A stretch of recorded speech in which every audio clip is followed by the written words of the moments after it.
بسم اللہ الرحمن الرحیم۔ ہم پڑھ رہے ہیں فیضان نماز۔ آج ہم پڑھنے جا رہے ہیں وضو کا طریقہ۔ کعبۃ اللہ شریف کی طرف منہ کر کے اونچی جگہ بیٹھنا مستحب ہے۔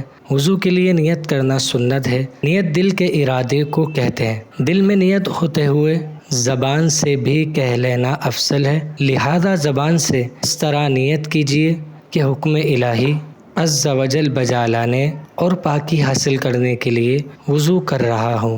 بسم اللہ کہہ لیجیے کہ یہ بھی سنت ہے، بلکہ بسم اللہ والحمد للہ کہہ لیجیے کہ جب تک باوضو رہیں گے فرشتے نیکیاں لکھتے رہیں گے۔ اب دونوں ہاتھ 3 بار پونچھوں تک دھوئیے۔ نل بند کر کے دونوں ہاتھ کی انگلیوں کا خلال بھی کیجیے۔ کم از کم 3 بار دائیں بائیں اوپر نیچے کے دانتوں میں مسواک، اور ہر بار مسواک کو دھو لیجیے۔ اب سیدھے ہاتھ کے 3 چلو پانی سے ہر بار نل بند کر کے اس طرح 3 کلیاں کیجیے کہ ہر بار منہ کے ہر پرزے پر پانی بہہ جائے۔ اگر روزہ نہ ہو تو گرگرا بھی کر لیجیے۔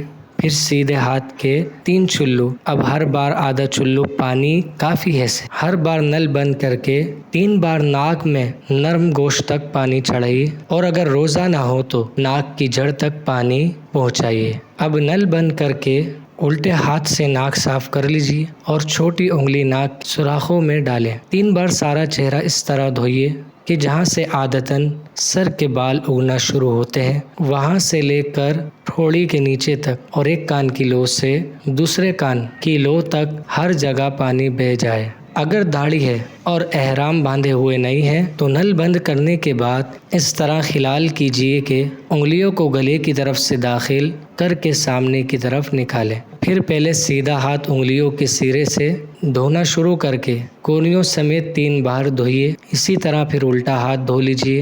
دونوں ہاتھ آدھے بازو تک دھونا مستحب ہے۔ اکثر لوگ چلو میں پانی لے کر پونچھے سے 3 بار چھوڑ دیتے ہیں کہ کوہنی تک بہتا چلا جاتا ہے۔ اس طرح کرنے سے کوہنی اور کلائی کی کروٹوں پر پانی نہ پہنچنے کا اندیشہ ہے، لہٰذا بیان کردہ طریقے پر ہاتھ دھوئیے۔ اب چلو بھر کے کوہنی تک پانی بہانے کی حاجت نہیں، بلکہ بغیر اجازت صحیحہ ایسا کرنا یہ پانی کا اسراف ہے۔ اب نل بند کر کے سر کا مسح اس طرح کیجیے کہ دونوں انگوٹھوں اور کلمے کی انگلیوں کو چھوڑ کر دونوں ہاتھ کی 3 انگلیوں کے سرے ایک دوسرے سے ملا لیجیے، اور پیشانی کے بال یا کھال پر رکھ کر کھینچتے ہوئے گدی تک اس طرح لے جائیے کہ ہتھیلیاں سر سے جدا رہے۔ پھر گدی سے کھینچتے ہوئے پیشانی تک لے آئیے۔ کلمے کی انگلیاں اور انگوٹھے اس دوران سر پر بالکل مس نہیں ہونے چاہیے۔ پھر کلمے کی انگلیوں سے کانوں کی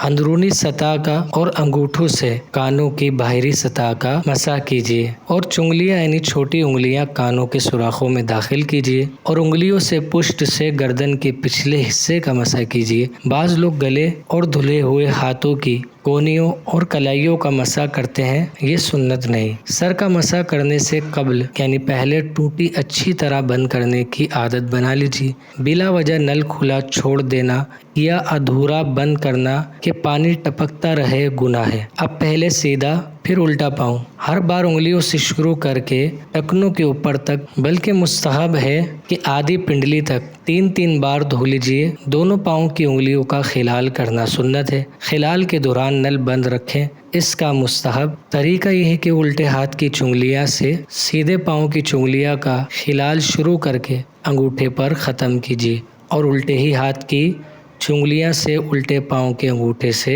شروع کر کے چنگلیاں پر ختم کر لیجیے، یعنی چھوٹی انگلی پر۔ وضو کے بعد یہ دعا بھی پڑھ لیجیے، اول آخر درود شریف۔ اللہم اجعلنی من التوابین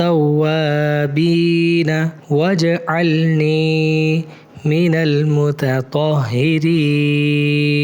ترجمہ: اے اللہ عز و جل مجھے کثرت سے توبہ کرنے والوں میں بنا دے اور مجھے پاکیزہ رہنے والوں میں شامل کر دے۔ وضو کے بعد کلمہ شہادت اور سورہ قدر پڑھ لیجیے کہ احادیث میں ان کے فضائل مذکور ہیں۔ لفظ اللہ کے 4 حروف کی نسبت سے وضو کے 4 فرائض، تو یہ وضو کے فرائض ہیں۔ ایک فرض بھی رہ گیا تو وضو نہیں ہوگا، تو انہیں زبانی یاد فرما لیجیے۔